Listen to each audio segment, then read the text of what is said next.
నమస్తే నేను Chandana. Welcome to great Andhra big story. Amaravati Andhra Pradesh రాష్ట్రానికి రాజధాని.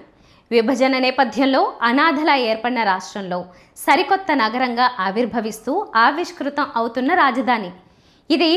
విభజన తర్వాత తొలిసారి ముఖ్యమంత్రి అయిన చంద్రబాబు నాయుడు సంకల్పం మరియు 2024లో రాష్ట్ర ప్రజల తిరుగులేని ఆమోదానికి ప్రతిరూపం.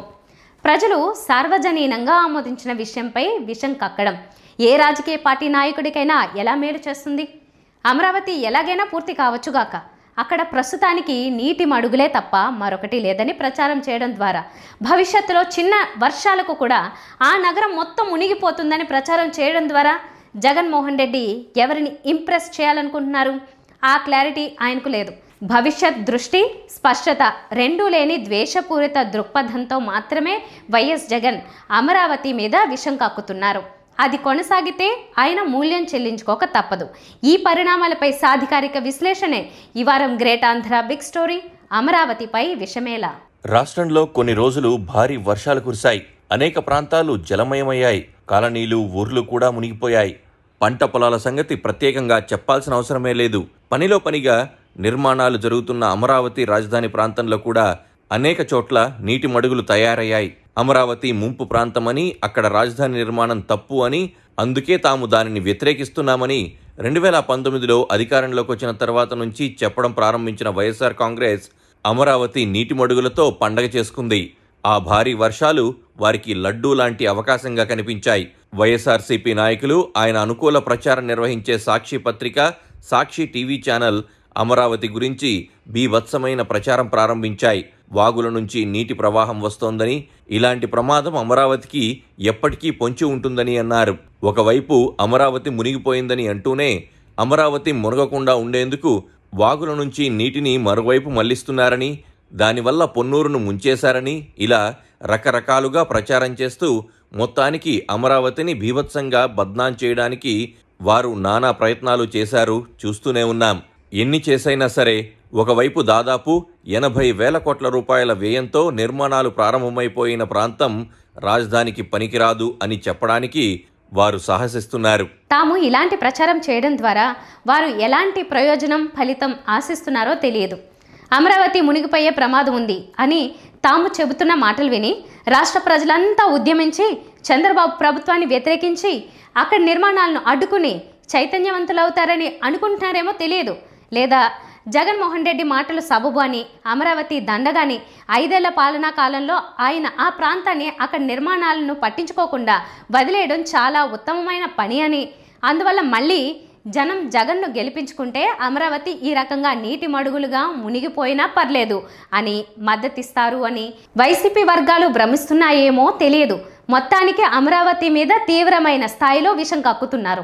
వైఎస్ జగన్మోహన్ రెడ్డి అమరావతి మీద విషం కక్కుతూనే ఉండాలనే తెలుగుదేశం మరియు ఎన్డీఏ కూటమి పార్టీల కోరిక.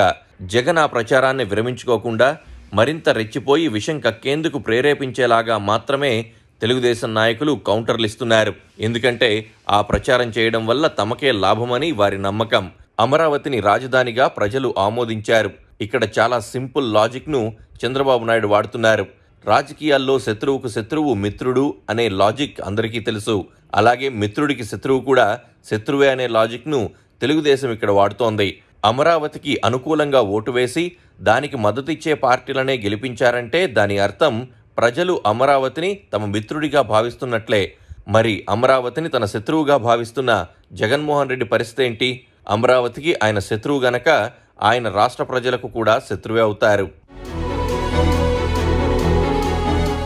ఇలాంటి నిందలు, దూషణల ద్వారా ప్రజలు తనను మరింత ద్వేషించే పరిస్థితిని జగన్ సృష్టించుకుంటూ ఉన్నాడని, ఆయనను అలాగే చేయనివ్వడం తమకు లాభమని చంద్రబాబు నాయుడు ఉచ్చివేశారు. జగన్ వెళ్ళి సరిగ్గా ఆ ఉచ్చులో చిక్కుకుని గిలగలా కొట్టుకుంటున్నాడు. ఇప్పట్లో ఆయన ఆ ఉచ్చులోంచి బయటకు రాలేకపోవచ్చు కూడా. ఇలాంటి ప్రచారం చేయడం వలన వైసీపీకి ఖచ్చితంగా నష్టం జరుగుతుంది. ఇప్పుడు చంద్రబాబు నాయుడు ప్రభుత్వం అనేక విషయాల్లో విఫలం అవుతున్నదని, 2029 ఎన్నికల్లో తాము అధికారంలోకి వచ్చేస్తామని, ఆ తర్వాత ఇక ఎప్పటికీ శాశ్వతంగా తామే అధికారంలో ఉండిపోతామని వైఎస్ఆర్ కాంగ్రెస్ నాయకులు పదే పదే చెప్పుకుంటూ ఉన్నారు. అధినేత వైఎస్ జగన్మోహన్ రెడ్డి కూడా పార్టీ కార్యకర్తలకు కించెత్తు ఉపయోగకరమైన పని ఈ ఏడాదిన్నర కాలంలో ఏది చేయకపోగా ఈసారి నా 2.0 పరిపాలన వస్తుంది, మీ అందరి జీవితాలను అప్పుడు ఉద్ధరించేస్తా అనే మాయ మాటలు మాత్రమే చెప్తున్నారు. మరి ఆయనకు అమరావతి వ్యతిరేక ప్రచారంతో నష్టం ఎలా జరుగుతుంది? ఒకవేళ ఇతర విషయాలలో, ఇతరత్రా పాలనలో తాను హామీ ఇచ్చిన సంక్షేమ పథకాలను అమలు చేయడంలో ప్రజల్లో చంద్రబాబు పట్ల ఈ 5 ఏళ్లలో కొంత వ్యతిరేకత ఏర్పడొచ్చుగాక, కానీ 2029 ఎన్నికలొచ్చే సమయానికి వారి ప్రాధాన్యాలు ఎలా ఉండొచ్చు అనేది ఆలోచించాలి. చంద్రబాబు నాయుడు, మంత్రి నారాయణ జోడీ చెబుతున్నది నిజమైతే అప్పటికీ రాజధాని అమరావతిలో కీలక ప్రభుత్వ నిర్మాణాలు చాలా వరకు పూర్తయిపోయి ఉండాలి. అప్పటికీ అవి కార్యకలాపాలు కూడా నడుస్తూ ఉండాలి. ఒకవేళ అంతవరకు చేరకపోయినా కొన్ని నిర్మాణాలు పూర్తయి పని ప్రారంభిస్తాయని, కొన్ని తుది దశ నిర్మాణంలో ఉంటాయని అనుకోవచ్చు. ఆ దశలో ప్రజలు మళ్లీ తమకు ఓటు వేయాల్సి వస్తుంది. 2024లో అమరావతిపై రెఫరెండం వంటి ఎన్నికల్లో ఆ నగరానికి అనుకూలంగా విస్పష్టమైన తీర్పు ఇచ్చిన ప్రజలు 2029లో వైఎస్ జగన్మోహన్ రెడ్డి అధికారంలోకి వచ్చినట్లయితే గనుక 2019 నాటి అమరావతి వ్యతిరేక పాలన మొదలవుతుందని భయపడకుండా ఉంటారా? పార్టీల అభిమానాన్ని పక్కన పెట్టి అమరావతి రాజధానిని ఇష్టపడే ప్రజల్లో జగన్ నెగ్గితే ప్రమాదం అనే భయం లేకుండా ఉంటుందా? 2019 ఎన్నికల సమయంలో జగన్ తన చాతుర్యం చూపించారు. అప్పట్లో గుంటూరు జిల్లాలో ఎన్నికల ప్రచారంలో పాల్గొన్నప్పుడు కూడా స్థానిక అభ్యర్థులు అమరావతి అనుకూల ప్రకటన చేయమని రిక్వెస్ట్ చేశారు. జగన్ నెగ్గితే రాజధాని మారిపోతుందని అప్పట్లో తెదేపా వ్యతిరేక ప్రచారం చేస్తూ వచ్చిన నేపథ్యంలో దానిని కౌంటర్ చేయాలని, అమరావతిలోనే రాజధాని ఉంటుందనే మాట జగన్ తన సభలో చెప్పాలని వారు కోరుకున్నారు.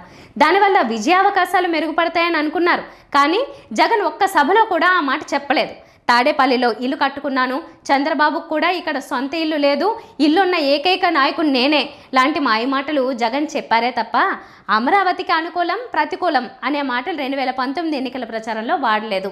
అమరావతిని ఇష్టపడే ప్రజలు కూడా నమ్మి ఓట్లు వేశారు. ఆయన అడిగిన ఒక్క ఛాన్స్ ఇచ్చారు. గెలిచిన తర్వాత అమరావతి రాజధాని పట్ల తనలోని విద్వేషాన్ని చాటుకోవడానికి జగన్ ఎక్కువ సమయం తీసుకోలేదు. అధికార వికేంద్రీకరణ అవసరమని, రాష్ట్రానికి 1 కాదు 3 రాజధానులు అందిస్తానని జగన్ చెప్పారు. పరిపాలన, శాసన, న్యాయ రాజధానులు అంటూ కొత్త పదాలు సృష్టించేశారు. అప్పటికి గాని ఆయనలో అమరావతి పట్ల ఎంతటి విద్వేషం ఉన్నదో ప్రజలకు అర్థం కాలేదు. కానీ అప్పటికి వారు చేయగలిగిందేం లేదు. అమరావతి రైతుల పోరాటం పట్ల జగన్ అనుసరించిన తీరు కూడా ప్రజల్లో కొత్త ఆలోచనలు, భయాలు పుట్టించింది.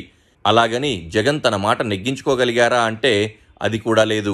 నిజానికి చంద్రబాబు 2014లో అధికారంలోకి వస్తే ఆయన రాజధాని కోసం అమరావతి ప్రాంతాన్ని ఎంపిక చేయడం కోసము, ఆ తర్వాత డిజైన్లు, మాస్టర్ ప్లాన్లు గట్రా సిద్ధం చేయడం కోసము కొంతకాలం వృధా అయింది. కానీ జగన్కు ఆ ఇబ్బంది కూడా లేదు. తాను చెప్పిన 3 రాజధానులను కార్యరూపంలోకి తీసుకురావడానికి ఆయన వద్ద నిండుగా 5 ఏళ్ల సమయం ఉంది. అయినా సరే తన మాట నెగ్గించుకోలేకపోయారు. 3 రాజధానులను ఏ రకంగానూ కార్యరూపంలోకి తేవడం ఆయనకు సాధ్యం కాలేదు. పోనీ సుదీర్ఘకాలం కోర్టుల్లో న్యాయ పోరాటాలు సాగిన తర్వాత, అమరావతికి అనుకూలంగా విస్పష్టమైన తీర్పొచ్చిన తర్వాతనైనా ఆయనలో మార్పు వచ్చిందా అంటే అది కూడా లేదు. సగం ఆగిన నిర్మాణాలను పూర్తి చేయాలని హైకోర్టు ఆదేశించినా కూడా జగన్ ఏమాత్రం పట్టించుకోలేదు.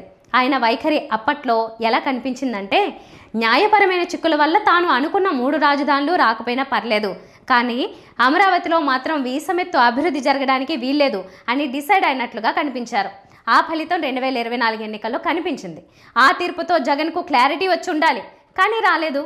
ఇప్పటికీ అదే విషయం కక్కుతుండడమే నిదర్శనం. ఎంతటి భారీ వర్షాలు పడినా ఏ ఒక్క ప్రాంతము నీటి మడుగుగా మారిపోకుండా ఈ దేశంలో ఏ నగరం ఉంది? ఈ దేశం సంగతి ఎందుకు, న్యూయార్క్ నగరం కూడా తొడల దాకా నీళ్లలో మునిగిపోయిన వర్షాలను మనం చూసాం. భారీ వర్షాల సమయంలో నీటి మడుగుగా మారడం అనేది ఇంకా నిర్మాణం కూడా పూర్తి కాని ఒక్క అమరావతి నగరానికి మాత్రమే పరిమితం అయిన వింత అన్నట్టుగా వైఎస్ఆర్ కాంగ్రెస్ ఎందుకు ప్రచారం చేస్తున్నదో అర్థం కాదు. హైదరాబాద్ 400 సంవత్సరాల నగరంగా ఖ్యాతికెక్కింది. హైదరాబాద్ ఇవాళ అత్యంత నివాసయోగ్యమైన నగరంగా కూడా చాలా రకాల సర్వేల్లో గుర్తింపు పొందుతూ ఉంటుంది. కానీ వర్షాలు వస్తే హైదరాబాద్ పరిస్థితి ఏంటి? గట్టిగా ఓ అరగంట వర్షం కురిస్తే చాలు హైదరాబాద్ నగరం మొత్తం జనజీవనం స్తంభించిపోతుంది. ఇప్పుడు ఆధునిక సాంకేతికతల పుణ్యమా అని వర్షం రాకను ముందుగానే పసిగడుతున్న నేపథ్యంలో ఇవాళ భారీ వర్షం కురిసే అవకాశం ఉంది. నగర పౌరులెవరూ అత్యవసర పనులు ఉంటే తప్ప ఇళ్లలోంచి బయటకు రావద్దు అంటూ సాక్షాత్తు ముఖ్యమంత్రి ప్రకటనలు చేయడం మనం గమనిస్తున్నాం. నగరంలోని దాదాపు అన్ని ప్రాంతాలు మోకాళ్లు తొడల లోతు నీటి మడుగులుగానే మారుతున్నాయి. అలాగని ఈ నగరాన్ని వదిలేసి రాజధానిని మరో చోటకి తరలించుకోవాలని వైఎస్ఆర్సీపీ వాదించగలదా? ఆంధ్రప్రదేశ్ విషయానికే వస్తే అమరావతి ప్రాంతమే కాదు, రాష్ట్రంలో అనేక ఇతర పట్టణాలు, నగరాలు, రహదారులు కూడా జలమయమవుతూ ఉన్నాయి. ఆయా ప్రాంతాల్లో వాటన్నింటినీ మార్చేయాలి అని వైఎస్ఆర్సీపీ వాదిస్తుందా? అంతెందుకు, జగన్ పాలనా కాలంలో పేదలకు ఆయన ఇంటి నిర్మాణం కోసం సెంటు భూమిని దానం చేస్తే ఆ కాలనీలు ఓ మోస్తరు వర్షాలకే చెరువుల్లాగా తయారయ్యాయి. అవన్నీ ఎప్పటికీ నివాస ప్రాంతాలుగా పనికిరావు అని అప్పట్లో ఆయన తీర్మానించి ప్రత్యామ్నాయ స్థలాలు చూపించడం జరిగిందా? లేదు కదా. మరి అమరావతి మీద మాత్రం ఇలా ప్రచారం చేయడం కేవలం విషం చిమ్మడం మాత్రమేననే అభిప్రాయం పలువురిలో ఉంది. జగన్మోహన్ రెడ్డి అండ్ కో ఇక్కడ ప్రధానంగా ఒక విషయం గమనించాలి. నిర్మాణాలు జరుగుతున్న ప్రాంతంలో, ఖాళీ ప్రాంతాల్లో వర్షాలకు నీళ్లు నిలవడం కొత్త కాదు. అంతకంటే ప్రధానంగా చెప్పుకోవాల్సింది అమరావతిలో ఇంకా నగర నిర్మాణం పూర్తి కాలేదు. డ్రైనేజీ వ్యవస్థలు ఏవి ప్రారంభం కూడా కాలేదు. ఇప్పుడు ఎంత స్థాయిలో నీటి నిల్వలు ఏర్పడ్డాయో అంతకంటే పెద్ద స్థాయి ఒత్తిడిని తట్టుకునేలా డ్రైనేజీ వ్యవస్థలకు రూపకల్పన జరిగితే నగరం ఏర్పడిన తర్వాత ఇలాంటి ఇబ్బంది కించెత్తు కూడా కనిపించదు. ఈ నీటి ఒత్తిడికి తగ్గట్టుగా ప్రభుత్వం కాలువలు, తటాకాలు అన్నింటినీ ప్లాన్ చేస్తూనే ఉంది. అయితే జగన్ అండ్ కో విషం కక్కుతూ ఉంటే ఈ కీలక అంశాన్ని ప్రస్తావించకుండా తెలుగుదేశం తెలివిగా వ్యవహరిస్తోంది. ఆ అసలు కీలకం చెప్పేసి జగన్ను అలర్ట్ చేయడం వారికి ఇష్టం లేదు. జగన్ అలా విషం కక్కుతూనే ఉండాలి, ప్రజల దృష్టిలో చులకన అవుతూనే ఉండాలి. పాజిటివ్ దృక్పథమే లేని విద్వేషాగ్నితో రగిలిపోయే నాయకుడిగా ఎస్టాబ్లిష్ అవుతూనే ఉండాలనేది వారి కోరిక.